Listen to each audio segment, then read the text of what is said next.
Planning Commission hearing for April 15th, Tax Day 2025, and it's 6 p.m. Please join me for the Pledge of Allegiance. I pledge allegiance to the flag of the United States of America and to the republic for which it stands, one nation under God, indivisible, with liberty and justice for all. All right, staff, would you kindly call the roll? Commissioner Nesbitt. Here. Commissioner Ferguson. Here. Commissioner Wiley. Present. Commissioner O'Neill. Present. Commissioner Torres. Present. Commissioner Young. Here. I know.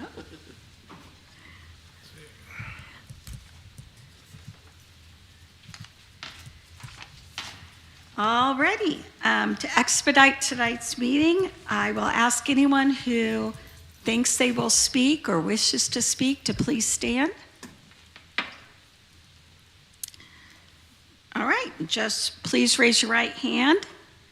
Do you solemnly swear to tell the whole truth before this commission tonight?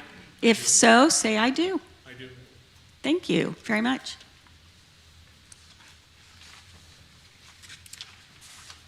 All right, before we get started tonight, just a little house rules. Just if you have any questions, concerns, please address all of your comments to me, and we will get started. Staff? Chair. Madam Chair, Yes. I yield to my constituent. Yes, I make a Commissioner. motion that we approve the consent agenda. All right, I have a motion. Do I have a second? Second. All right, any comments? Hearing none, I call for the vote. Commissioner Nesbitt. Yes. Commissioner Ferguson. Yes. Commissioner O'Neill. Yes. Commissioner Torres. Yes. Commissioner Young. Yes. Chairman Wiley. Yes. And the consent agenda passes 6-0. All right, we're going to look at case number 25600-02, special sign permit for 20001 East Jackson Drive. Staff. As you can tell from the vicinity map here, this is where the red star is. The two solid red lines there are 291 and I-70, so we're talking around the vicinity of the Little Blue Parkway, just east of 291. Hartman Heritage proposing a pylon shopping center sign. The applicant, Joe Tyndall, for Grandmark sign. And again, this action is for a special sign permit.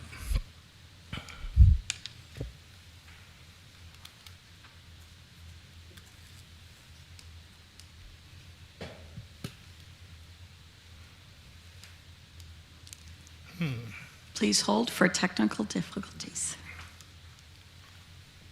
Wonder.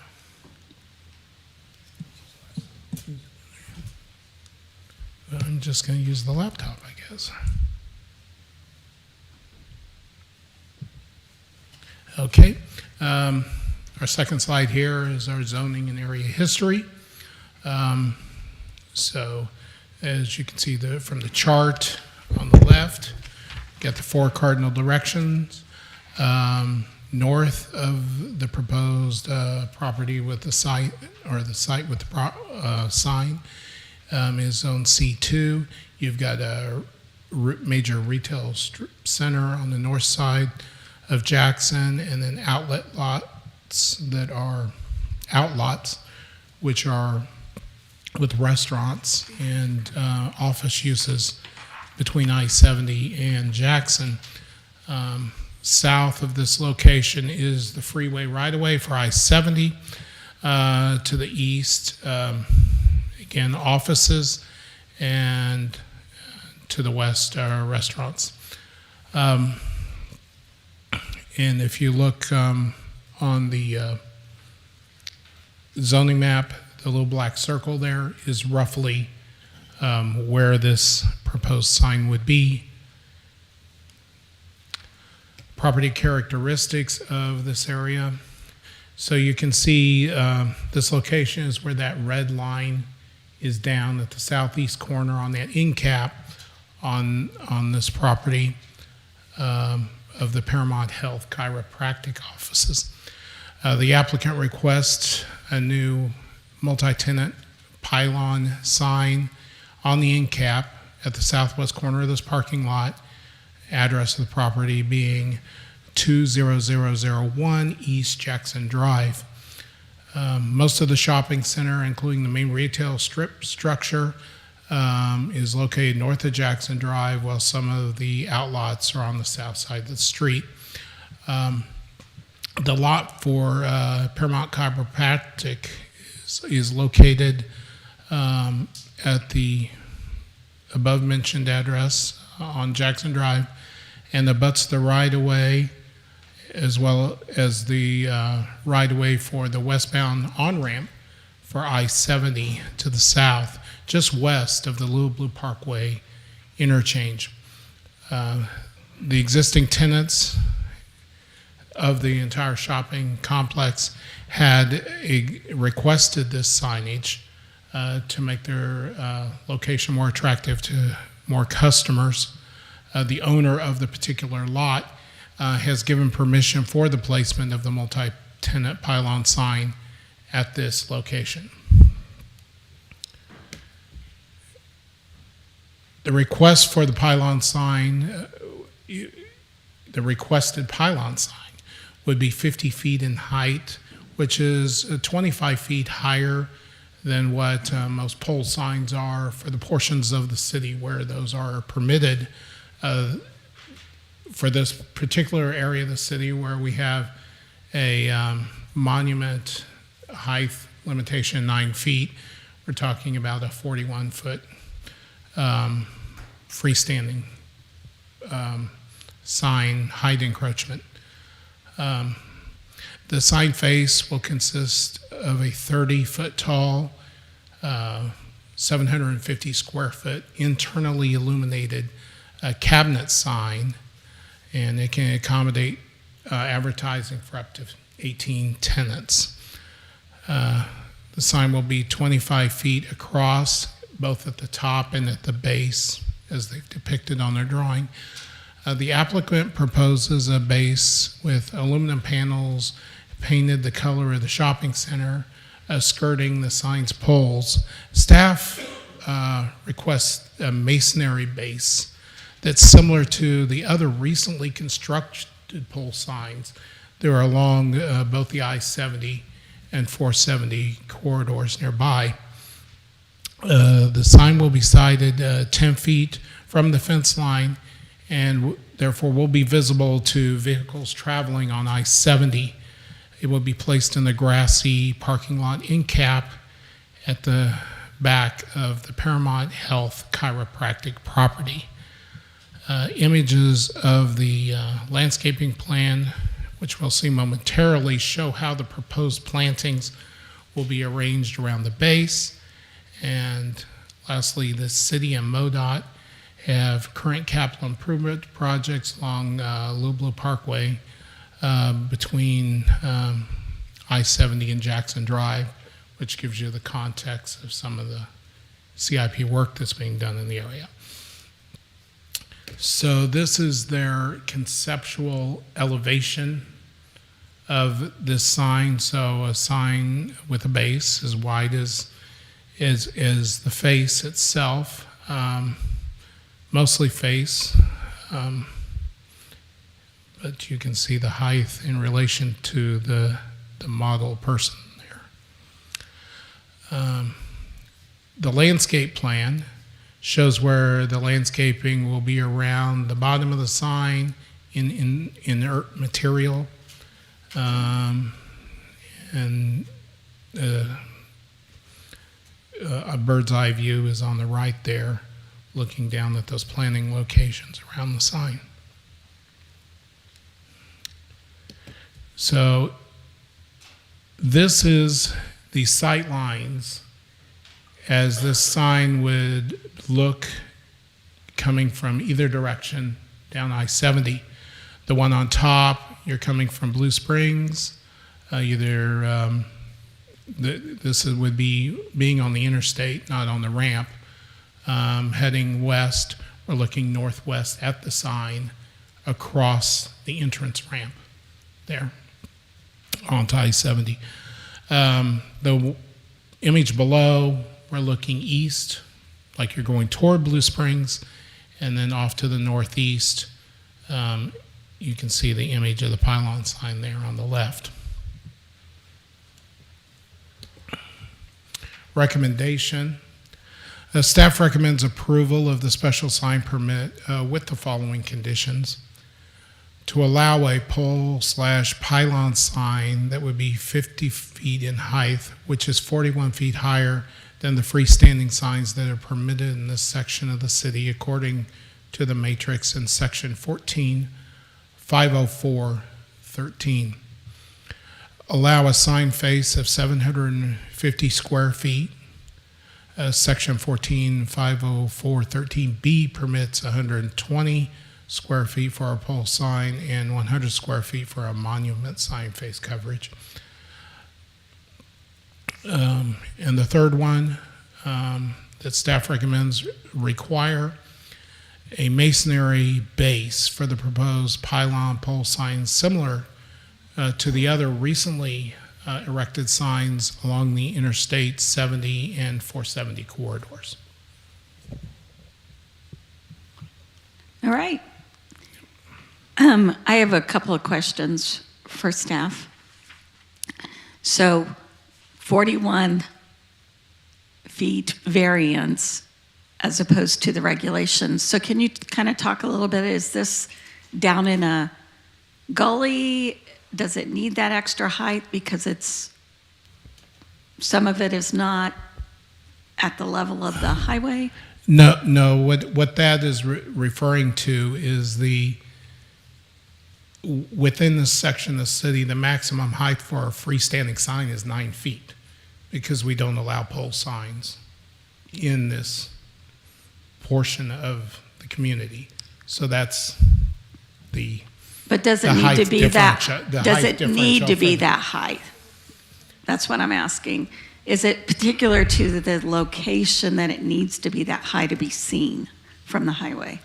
Well, we had them do the sight line, and that's probably a height that for a large shopping center sign will probably be necessary from the distance that they are with these sight lines from the interstate. And I would guess probably the speed driving down the highway to catch it soon enough. And then can you explain a little more about why the city regulates or requires a mason base? Well,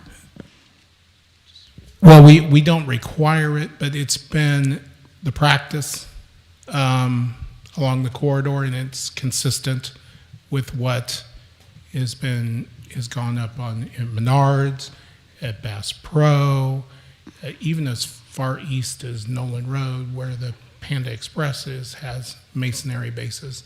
But is there a structural, is it because it's stronger to hold that weight? Is it look better? No, I think our reasoning is more of aesthetic Okay. thing. All right, that's all the questions I have. Commissioners? If you want to compare signs, you look at the sign like the Independence Center sign's a pole sign versus Menards is a masonry sign. That's what the difference is, what they're talking about. My question is going to be, how tall is the Menards sign? That was my question. Sorry, beat you to it. It's probably something I should have researched beforehand. Yeah, I do Because not know. I do not I'm know. guessing that's what they're trying to do, is compare apples with Menards sign. Now, is this supposed to be for the whole shopping center that's back even on the north side of Jackson too? Yes, Okay, and right now it's sitting about 50% empty, correct? yes. So basically the sign's going to be 50% empty. Possibly. Right, and that's not a good view for me. Can I say something? Wait a minute, wait. So, I mean, that's. Just a minute, that's one sir. thing- That's one thing I'm saying there. But like I say, I wish would investigate how tall the signs were, because I know the Independence Center sign is probably every bit of 150 feet tall. Absolutely. Yeah, so I mean, that's what I wish you'd known how big the Menards was. I want to make sure we're comparing apples with apples. I did think of one other question, and that was the location of this proposed sign. It was mentioned in the report that the Paramount agreed, had positive feelings about it. Is that why that location was chosen? Yes, I mean, there were other possible locations farther down, but this was the property owner that agreed to having That the was sign. agreeable? 'Cause, Okay. frankly, they're very interested in having their name on that sign, so. Okay. Any additional questions for staff? All right, I invite you to come up, sir. Sure. If you would state your name and your address, please. You want my home address? Yes, please. Man, my name is Joe Tyndall. I'm with Grandmark Signs. My address is 2105 Riviera Drive, Lawrence, Kansas, 66047. What should we know about this project? Well, thanks for asking. First of all, we actually looked at the pylon signs for Menards. We believe they're 50 feet tall. Okay, to answer your question, sir. The landlord, the people who own the pavilions, and this is in their notes, they have a track record of going in and taking over shopping centers, basically. This one was in bankruptcy, and they took it over. And they've done a really good job as far as turning it around, as far as increasing the number of tenants, the occupancy, et cetera. You're absolutely right in that, right now, unfortunately, their occupancy is around 50%. But they strongly believe, based on their experience, that this sign will enable them to not only keep the current tenants that they have, but also to secure new tenants. This is a very, very attractive thing for the existing tenants and for potential new tenants to come into the center. So they really see this as a key marketing tool to not only retain the current occupants, but also to get new occupants as well. So. Anything else we should know? No, the only thing I think maybe you should know is that the location, they spent a great deal of time, we've been working on this for several months now. They spent a great deal of time looking for different locations to place the sign, and this location was selected because, frankly, it's the people that own the chiropractor, they were willing to do work with them on the location. So that's why we selected this as well. Okay, Okay? thank you. Thank you. Chair, sir, Yes, can I ask a go question? ahead and come back up. Sure. Now, on this sign, will different tenants have bigger signs, or is they all going to be the same? That's a very good question, sir. I think the intent is for two of the sign panels will probably be larger for greater tenants, like anchor tenants, and the rest of them will be probably the same size. Okay, Okay? thank you. Right. Anybody present who would like to speak in favor of this case? All right. Anyone who'd like to speak against this case? Seeing none? Commissioners, any final questions or concerns? Chair, Yes, Commissioner. are they okay of doing the masonry? Is there any problem with that? Go ahead and come back up so you're on the mic, please. Thanks. And yes, we should have Thank- asked Thank that. you for asking that question. When you say masonry, that means different things, okay? I'm familiar with we obviously did a lot of research, so I'm familiar do you mean a brick, basically a brick base like Menards? Right, like Menards, yes. Well, I mean, I would tell you this, it's not in the current plan, but if that's what's required, then I would think the answer is going to be yes. Okay, I mean, that's what the Sure. staff. City is recommending. Recommending that. Yeah, no, I understand. And I'm sure that, if that has to be done, I mean, I know somebody who, I don't know if you're familiar, but I came up here a year ago in front of you guys about the hub. Are you familiar with the hub pylon sign? Mm-hmm. Now, that actually has partial stone front, but the base on that actually, I wanted to ask, a base on that actually is concrete. It has a concrete base. So I guess my question is for you all, is is, because, I mean, it's going to be very nice. The plan was to have a concrete base. Obviously, we have to pour a concrete footer. So to have a concrete base, and then to put aluminum panels on the sign. The portion of the sign, by the way, that doesn't have the illuminated portion. And the sign panels will be very nice, because we'll fabricate it. They would be painted, et cetera.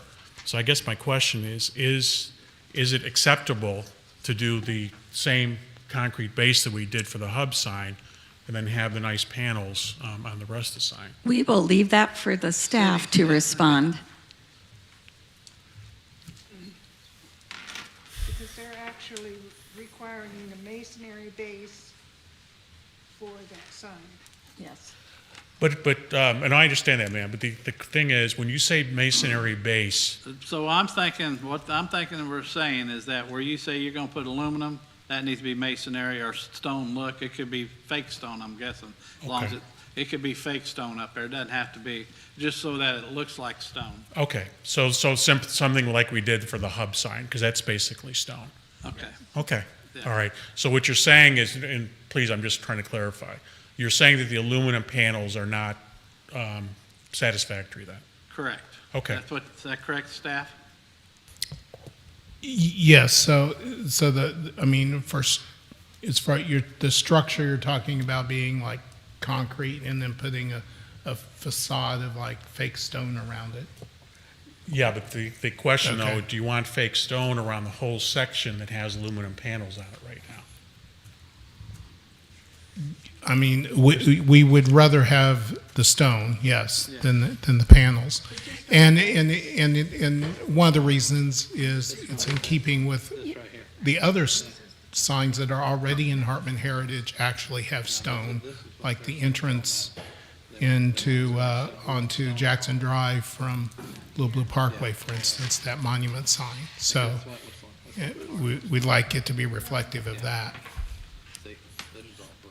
So it's typically what has been recommended with signs currently. In that vicinity. Okay. And Butch had asked earlier about the height of the Menard sign. We located it in our records here. It's 60 feet. Oh, Okay. So, A little short, okay. okay. all right. Any additional questions for this gentleman? All right. Thank you, sir. Thank you, ma'am. All right. Any further discussion? All right. Seeing none, I'm going to close the hearing. And I'm going to call for the vote, please. I'd like to make a motion first. Please. I move to approve 25-600-02 as presented. All right. We have a first and a second. Commissioner Nesbitt, Yes. Commissioner Ferguson, Yes. Commissioner O'Neill, Yes. Commissioner Torres, Yes. Commissioner Young, Yes. and Chairman Wiley. Yes. And the motion passes 6-0 for case number 25-600-02.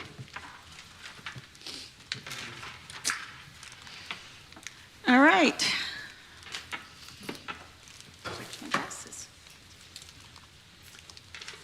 Thank you, sir. Thank you, ma'am. Have a good night. All right, case number 25-400-03 is for a short-term rental at 1204 West 12th Street.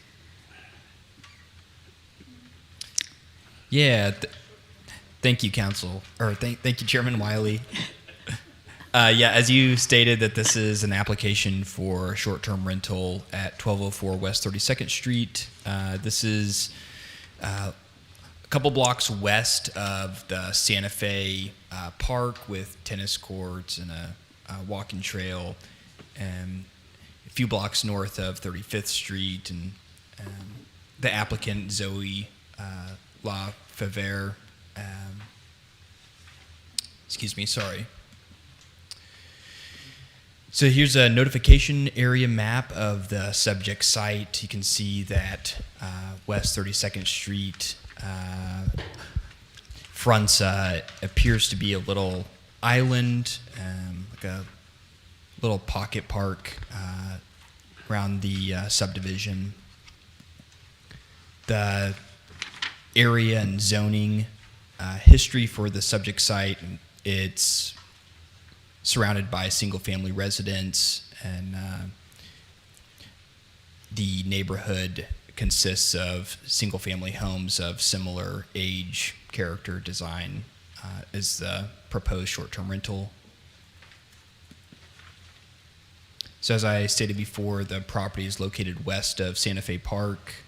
It's located within the Beverly Hills resurvey of Block 7 subdivision. It's a resurvey of the Beverly Hills subdivision. The lot itself is about 16,500 square feet in size. Real estate records indicate that the structure is about 750 square feet. The structure is 2 stories, including a loft room. The subject site has a 2-car wide driveway that can accommodate up to 5 vehicles. So that would meet the criteria for the short-term rental parking requirements. Again, that surrounding neighborhood is zoned single-family and consists of houses of similar age and design. The closest short-term rental unit is located to the south at the northwest corner of Chrysler and 35th. That's the Elvis House. The floor plan for the main level shows where there's 2 bedrooms, bathroom. The basement does not have any bedrooms. A floor plan of the loft room, and a picture of the front facade. The front facade is composed of shingle siding, got a 1-car garage, and again, that 2-car wide driveway. The structure is about 750 square feet. Staff recommends approval of the short-term rental application with general requirements. So obtain a business license pursuant to Chapter 5, remit transient guest tax to the finance department, comply with any other safety or other standards established by the Unified Development Ordinance. There is a maximum occupancy of 4 persons, and the number of bedrooms in the unit is 2. The loft and the basement wouldn't constitute a legal bedroom. The applicant will have to provide proof of a noise monitoring system, and lastly, the Fire Inspections Division will have to sign off on the application. And that concludes my presentation, and I'm available for any questions. All right, thank you. Any questions for Gabe? All right. Hearing none. Is there anyone present who would like to speak in favor? Or, excuse me, are you the owner? I am. I'm actually Shannon Lefevre, not Zoe Lefevre. Okay, go ahead and come on up. Introduce, state your name and your address. So my name is Shannon Lefevre, and my address is 5100 Sterling Avenue in Raytown, Missouri. Okay, so you are here instead of Zoe? Yes. Okay, so what should we know about this application?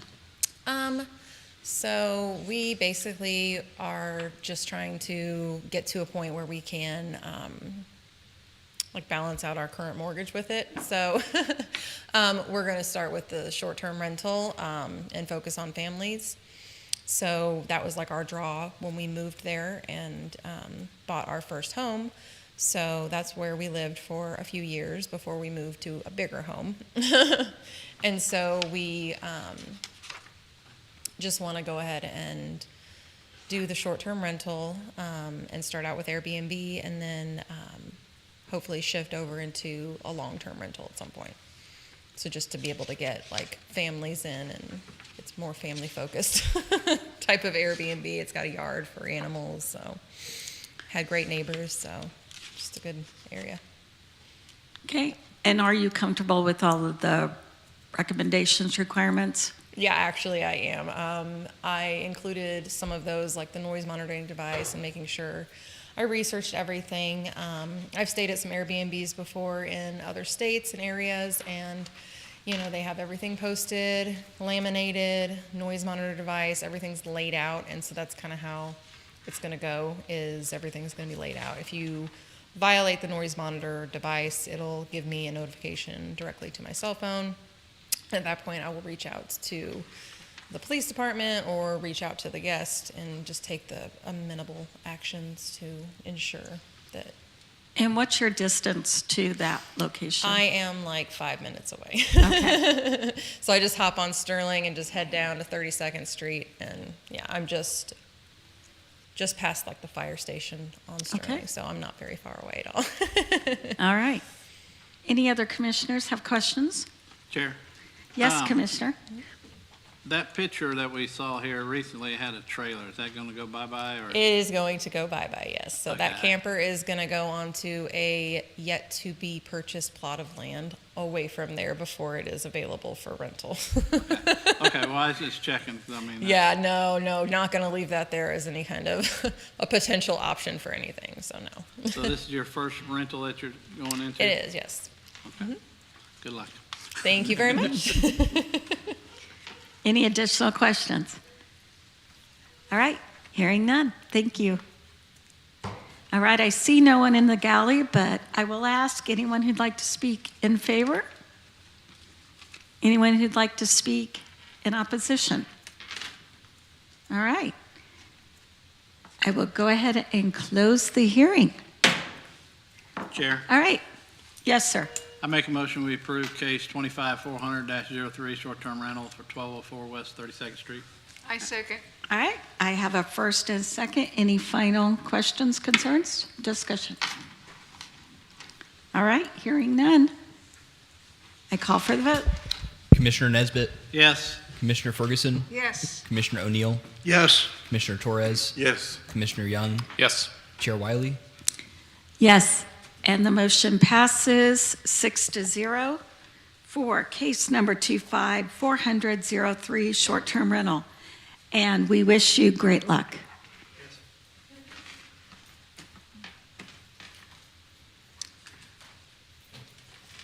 All right, and we move on to our next case. It is 25-17501, a UDO amendment number 72. And it looks like we have Rick to present on this. Thank you. Yes, as you mentioned, it's case 25-17501, UDO amendment number 72. If you guys recall, we had a amendment, it was actually March of last year, very similar amendment. When we had put in some of the auto-related businesses, we put in a 750-foot buffer distance. The purpose of that was to try to help prevent some of these cluster areas along some of our major corridors from having a lot of these automotive uses. Along Nolan Road, as many of you know, that was considered the Miracle Mile, still is. We still have a lot of automotive uses in there. That code, which I believe was number 62 back last year, what we did was we put in an exception along Nolan Road to that 750-foot buffer. Reason being is we obviously had a lot of automotive uses through there. The goal of that density amendment wasn't to adversely affect a lot of our existing businesses through there. Over the last year, we've had inquiries along that route that are outside just basically the first block is kind of what we included in that last amendment. But we've had inquiries about businesses wanting to expand in that area, existing automotive uses that are there now that want to expand that are just past that existing buffer area that we made that exception to last year. And so we felt it necessary to go through to make sure that we didn't cause any detrimental effects to those areas to make this modification. So it's still the same corridor from Aberdeen, from 33rd Street to Aberdeen. It's just that we've expanded it out. It's 1,350 feet. The other exception or the other changes that we did here, because one of the things that we kept seeing over the last year is some of these automotive uses are not what you might think of as typical automotive uses.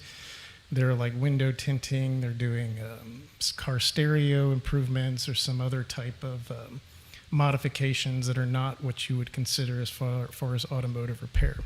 So we did amend the section of the UDOs to pull that out and create its own section instead of including that as far as so we created something called equipment installation group in our code. And so that makes it a little bit easier for us now when somebody wants to do window tinting. You know, the code that we currently have calls it automotive use, but it's not what we typically would think of as an automotive repair. And so I think this, you know, as we go through and we look at, you know, some of the changes that we need to make with some of these modifications, you know, the goal is if we feel like there's a need that needs to happen, that's what this is in response to. So I was going to try to put the map up. Unfortunately, I didn't get a map, so hopefully you guys have your packets in front of you so you can actually see that buffer area that we're wanting to exclude from this. So with that, staff does recommend approval of this UDO amendment, and I am ready for any questions you may have. Rick, it appears that the city's trying to be proactive to be more fair, and Yes. that really precipitated this need to make this carve out for tinting and other things are not necessarily auto repair. Yes, that would be accurate. Okay. Any questions for Rick? All right. I guess you did a great job. Well, thank you. All righty. Can I have a motion? Anyone present who'd like to speak for or against? All right, closing the hearing. Chair, Yes, I make a motion to approve case 25-175-01, UDO amendment number 72. Second. I have a first and a second. Thank you, Commissioner Young. I will call for the vote. Commissioner Ferguson, Yes. Commissioner Nesbitt, Yes. Commissioner O'Neill, Yes. Commissioner Torres, Yes. Commissioner Young, Yes. and Chairman Wiley. Yes, and the motion passes 6-0. And it is 25-175-01. Thank you very much. Anything for the roundtable tonight? All right. One thing I did want to point out, just as you're planning your summer, early summer, looks like we do meet twice in April, so plan on that. And then in May, it looks like we'll only meet once. And maybe June, but don't know. But so I go ahead and wish everyone a happy Easter and a belated happy birthday to you, Assistant Community Director Rick Arroyo. Thank you. Appreciate it. And we are adjourned at 6:38 p.m. Sorry, we're not done before